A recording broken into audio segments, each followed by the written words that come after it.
Hey guys, it's Spyro4 here. Today we're checking out the EWEADN S7, a G Pro X Superlight 2 clone for only $54 as you can see on their website. It comes with 800 milliamps battery, 8K pulling rate, the latest specs out there on the market for less than half a price. So let's go ahead and check it out. But before, I can see that the box is inspired by the original Superlight box as you can see here on the back, especially with these writings. And it's really a huge step up from the EWEADN S9 box. Got a little magnet here, which is interesting. We got the mouse. I've been using it for 2 days by the way, so I can form my thoughts about it. And let's see what we got in the accessories. User manual, grip tapes, extra speed PTFE skates, a Type-C cable, and finally the 8K pulling rate dongle. Alright, let's check out the mouse. They sent me the gold variant here. They also sell the pink and white one. So first thing that I love to see here is the large skates. They finally got rid of the splitted skates design on the EWEADN S9. We also have a little puck here where the USB receiver kind of hides there. And now you should plug it to the 8K pulling rate dongle. And this mouse is trio mode, supports 2.4 gigahertz and then Bluetooth.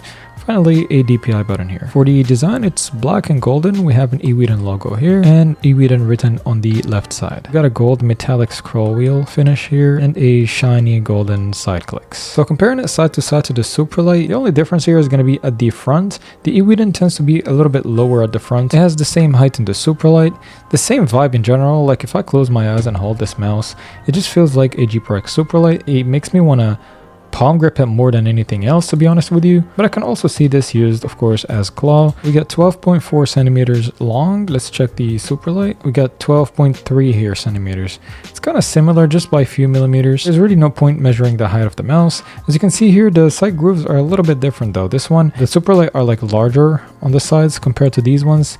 They kind of get tighter a little bit here and more narrow at the front here compared to the Superlight. What's interesting about this mouse is that there are a few versions of it. So there's one that only weighs 53 grams, but the one I have, the Ultra, weighs 58.9, basically 59 grams. This is mainly to the 800 milliamps battery on the flagship. I don't really see the point of using this large of a battery on a flagship. I think 300 milliamps is the standard now for mice, and that would have helped bring in the weight all the way down to 50 or like 53 for example. I feel like 59 is a little bit too much, but again, looking at the price of $54, it's still a win-win in my opinion. The build integrity of the mouse is solid though. It's like 10 out of 10, same as the EWEADN S9. Even if I squeeze anywhere, there's really no creaking. And the weight balance is also perfect. It's not front nor back heavy. It's 10 out of 10. The coating quality is good, really grippy, really rubberized. I like the coating, but the problem with it is that it leaves a lot of fingerprints as you can see here. I don't know if my lighting is good in this video. I've been experimenting with different camera positions. As you can see, it leaves a lot of fingerprints here on the sides. That's why you should look into getting the pink or white one if you want. The skates here are black PTFEs. I'm not really a fan of the black ones because they're kind of thin. I don't know why a lot of companies use these skates, but I'm glad that they are large skates. I can see myself fitting a lot of my skates on this one and they will still work perfectly. I think the glide here is okay. You know, there's a little bit of scratchiness on the Artisan pad, but other pads I had no issues with these skates. They're just on the mediocre side, not the best, but you know, it's whatever. They do the job done. So if you go down on their website, the clicks used here are the Omron 100 million mechanicals. These ones are fine, you know, top tier mechanical switches. A little bit of pre-travel, no post-travel. 10 out of 10 implementation. There's really no wobble, no side-to-side play as you can see. The problem here is that if we see other brands, we compare EWEADN to MCHOS, for example, at this price range, they provide Omron opticals at this point, and I feel like the switches are not really that expensive. They shouldn't be cheaping out on switches. A lot of companies should just implement Omron opticals at this point. I'm not saying that these mechanicals feel bad or anything. They're 10 out of 10. I really enjoyed the mechanical switches, okay? But I feel like Omron opticals would be a selling point at this price range. I will give you a sound test in a second after I talk about the scroll wheel and side clicks. The roller here is a TTC gold wheel, very defined steps. I like it. The actuation pressure is also not heavy. It's not on the loose side either. It's just normal and average, and I like the actuation pressure needed. And pretty much 10 out of 10 implementation on the scroll wheel. I really like it. Got some rubber here and some metallic finish on the sides. Pretty cool. But side clicks, however, do require a little bit of actuation force, more than other mice on average mice on the market. They're not unusable. It's not like a big deal, but I just like to be specific with my reviews. And the positioning is, I believe, same as the Superlight, maybe a little bit forwarded than the Superlight, but these ones are reachable though. If I palm grip this mouse, I'll easily reach them. For claw, maybe it's difficult to reach the front button. All right, now let me give you a sound test quickly so I can open the mouse.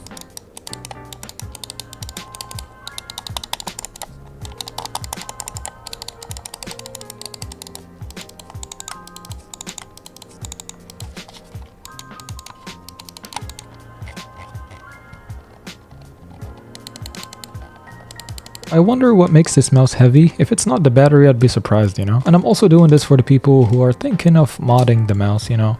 Alrighty, finally, here it is. I'm really lazy to remove this plate, and as you can see here, it's going all the way from the right to left to kind of support with the build integrity of the shell. I really like this idea. So as you can see here, at the bottom we have the puck area where the receiver hides, and then the huge battery. You can probably easily replace this battery. The PCB looks okay.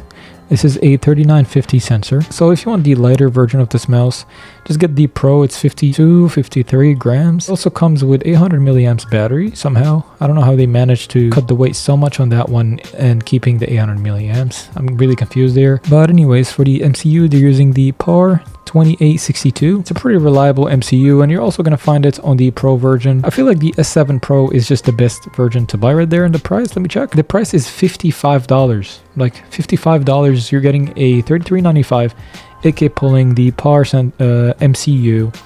53 grams. I feel like it's more worth it than the Ultra. So I'm going to go ahead now and take off the battery, replace it with a smaller one. Let's measure how heavy this thing is. 14 grams. Are you serious right now? Alright, I have a 250 milliamps battery here, and it should be 5 grams. So I'm gonna, no way I'm cutting off 10 grams. Oh no, this unfortunately does not fit here. Probably gonna have to check out another battery. Bad news, guys. Both batteries don't fit. Unfortunately, they're not compatible. I'm gonna have to deal with the 800 milliamps huge battery, unfortunately. Let's assume I'm gonna put on a 250 milliamps battery. So the mouse without a battery is 41 grams, and with the battery is 46 grams. And then you add skates. You know what? Let's put everything inside. So the mouse is 47 grams, apparently, with the 250 milliamps battery. Instead of this huge one right here, if we do this, it's going to be 58.9.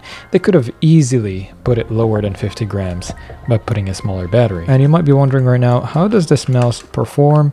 The 3950 implementation is obviously solid, 10 out of 10. Just like the EWEADN S9. Like the S9, I made that mouse for a while, and if it wasn't heavy, I was gonna probably still use it for a long time. I'm pretty sure it had a different MCU, but the overall performance of these mice is pretty much the same, and I had no tracking issues with it. I got a few Battle Royale wins on Fortnite, so in general, the cursor movement, the delay feels very low on these clicks as well. I got some crazy shots on Valorant. Like I usually just play like deathmatch and keep checking the latency of the clicks, and I got some really nice shots. I realized these clicks are like 10 out of 10. Just make sure to lower the debounce time on the software. Just make sure it's always on 0 debounce time. I don't think the Ultra version, the one I have, is worth it. Maybe the S7 Pro. I know it comes with the 3395, not the 3950, but has the same MCU, really good Huano clicks too, 8K pulling rates, the same TTC gold wheel, the same coding, the same everything. So like, let's say you got a 300 milliamps or 250 battery that actually fits in this mouse. You can replace the 800 milliamps battery, the one on the S7 Pro that has 52 grams, and you might end up 43 grams actually, if you have like a really good battery that actually would fit here. So I think the best bet is the S7 Pro. If you can't find that battery, I guess you're good with 53 grams is way better than 59 grams, guys. And it's not all about weight. A lot of people would think 59 is fine because the super light 2 is 59 anyway. So the pros of this mouse is more than the cons. Obviously the price is the biggest pro here. The sensor implementation, the clicks feeling, the solid build quality, no issues at all. The only 2 issues I have is basically the skates, they're really bad, and the battery is really heavy, and that's pretty much it. The rest of this is a 10 out of 10, and I think if you're looking for a budget GPX clone, this mouse is definitely worth it. You can check it out in the first link in the description below. It was sent out to me by EWEADN, so I really appreciate them for sending products sometimes to support my channel. And if you like the video, you're going to support the channel too. Subscribe if you haven't yet. Thank you guys so much for watching, and peace.